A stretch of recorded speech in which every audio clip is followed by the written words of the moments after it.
Hey guys, Peter here to do an EP review. Today I'm here to tell you all about the latest from Crimson Shadows, The Resurrection, out March 13th on Napalm Records. This EP has 3 tracks and is 17 minutes in length, and this is the 3rd EP that they've released in their career. It's been a very long time since Crimson Shadows has released any material. The last time they released an album, or any song whatsoever, happened to be in the album Kings Among Men that came out in 2014, so 6 years. Long time. The fans have been waiting for something for a very long time.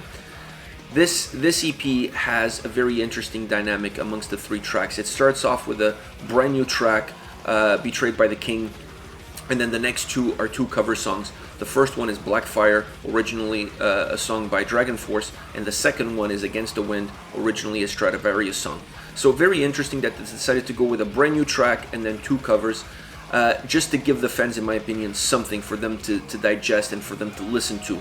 The fans have been waiting for a long time. The fan has kind of gone into the shadows for a very long time, so it was time for them to come out of those shadows and release some new material. I'm happy with this release. I'm happy what they've done here. It's an EP. I didn't have lofty expectations. I just really wanted to see what the sound was going to be like, what the feel was going to be like, not only of the original song but also of the covers. I just really wanted to hear something from Crimson Shadows, and if the idea was to release something to give the fans new songs to listen to until they come out with a full-length album, I think the goal was achieved, because this EP is going to leave fans wanting more. There's a lot of quality. The songs are really well crafted, really well put together, really well delivered. So I feel like this is going to be one of those releases that is just going to spark a fire. The flame is going to be there. The flame is just going to be ignited with this EP, and fans will have something new to listen, and they're going to demand a full-length album afterwards, because the songs here really leave you salivating for more. Like I said, really well put together, really well crafted, really well executed and delivered. I really like all 3 songs, but let's get a little bit into the songs to give you guys an idea of what to expect from this release. The opening track is Betrayed by the King. Like I said, a new original song, an 8+ minute song filled with power metal riffs and an insane range of vocals. Really, that's something that's really the DNA of this band. It's something that's really their fingerprint. The way that they arrange their vocals in terms of styles and approaches throughout songs is absolutely magnificent. It really works well with their sound, with their approach, and the 2 go hand in hand in order to create really powerful songs with a lot of power and intensity. Not necessarily aggression, but definitely power and intensity. This song has a very interesting start because it starts very subdued, very mellow, and then quickly, maybe not too quickly, but you feel like there's a sense of progression with that intro, and then it progresses into a more intense part of the song. The tempos increase, you get this barrage of riffs coming at you. The song definitely gains a lot of momentum. It's a song that builds momentum from the beginning, but once it gets heavier, once it gets going, you really feel like nothing is going to stop it. It's just really sound coming at you, very intense, very driven track. The vocal range, like I mentioned before, it's really magnificent. I like how they use the cleans and the harsh vocals, and even within the harsh vocals, they do some changes in order to create these really interesting structures within the song, but more important, to create a really great dynamic that allows the song, when you look at it, 8+ minutes, it allows the song to never lose its steam, to never lose its speed, to never lose interest from the listener. This song is very complex. There's a lot of different dynamics to it. The solos play a huge part on the overall sound of this song. In my opinion, they do a great job not only creating the solos, but in terms of how they sound and where they place them in the track, really allows the song to expand itself. It allows the song to go over that 8-minute mark and not feel like it's overbearing.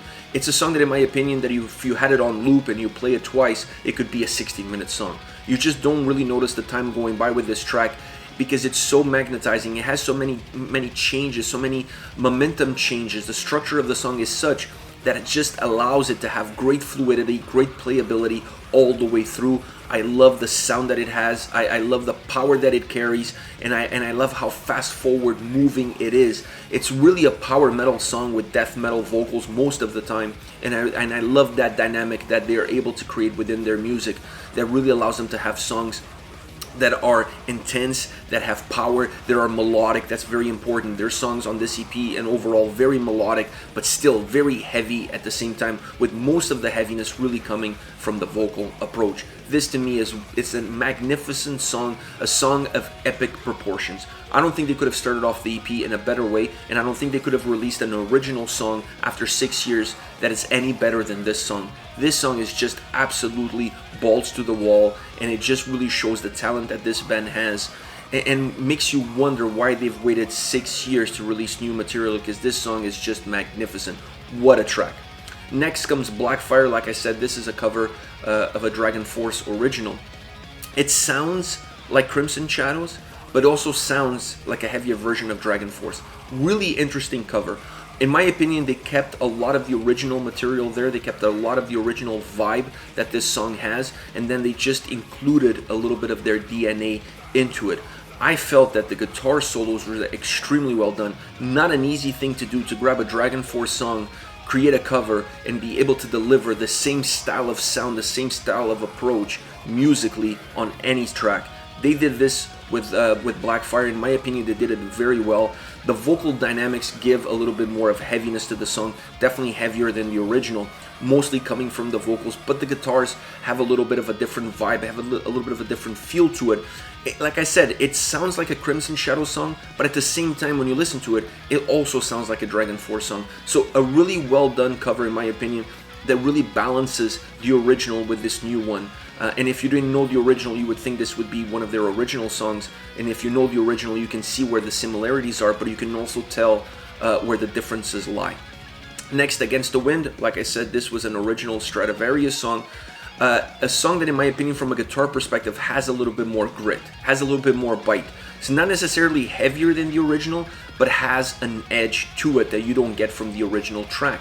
You still get the same tempo, you still get the same melody, you still get most of the same approach, but overall there's something very different about how the guitars sound on this song versus the original. They kept perhaps the skeleton of the song, they just changed the interior. That's how I felt about this song. The change in vocals add to that, because when you have harsh vocals, really gives the song a different dynamic. When you look at it, the original, and you look at this one has a different dynamic. Definitely a little bit heavier, specifically because of the harsh vocals, but they still use clean vocals, more so in the chorus, making the chorus a lot more melodic and the verses a lot heavier, staying still very close to the original. This is not one of those covers that has a complete departure from the original, still very close to the original material, but in my opinion, this one, more than Blackfire, sees a little bit more of a departure from the original and sees them going in a little bit more into their comfort zone, creating a song that has a lot more of their DNA than it has of the original band that made this song. But still, very well put together. I really enjoy this cover, and I really enjoy the take that they took on this song. Alright guys, this is it. This is the EP, The Resurrection by Crimson Shadows, out March 13th. Let me know your thoughts on the band on the EP. Use the comment section below. I'll be reading those and getting back to you. Take care, guys.